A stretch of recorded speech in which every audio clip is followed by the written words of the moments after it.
ఒక చిన్న మాటలు జవహారు రైతులు జవహారులండి జవహారులు రైతు సోదరులారా మీకు జవహారు అంటారు.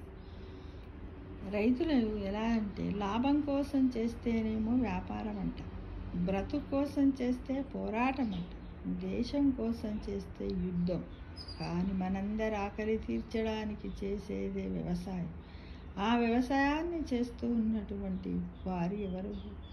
మన రైతన్నలు. మన రైతన్నలందరికీ కూడా మనం ఎల్లప్పుడూ అండదండలుగా ఉంటూ వారికి మనం కృతజ్ఞత అభినందనలు తెలియజేయాలి. మిత్రం, ప్రతిరోజు నువ్వు అన్నం తినేటప్పుడు నీ మనస్సులోకి వరి పొలాన్ని, పచ్చని పొలాన్ని తెచ్చుకో. ఒక రైతన్న నాగలి దున్నుతున్నాడా అని తెచ్చుకో, నాటేస్తున్నాదా ఒక మహిళా రైతు అనేది అన్ని విషయాలను జ్ఞాపకం చేసుకుంటూ ఆహారాన్ని వృధా చేయకుండా సర్వం శ్రీకృష్ణార్పణం అంటూ ఆ కృష్ణ భగవాను యొక్క కృపా కటాక్షాలు రైతులకు ఉండాలని, వాళ్ళ పంటలు బాగా పండాలని, వాళ్లకు ఎలాంటి అకాల వాతావరణ పరిస్థితులు ఎదురు కావద్దని మనం ప్రతిరోజు వాళ్ళ గురించి నమో భగవతే వాసుదేవాయ అంటూ మరియు వరుణదేవుణ్ణి, సూర్యభగవాన్ని మనం ప్రార్థిద్దామా మిత్రము?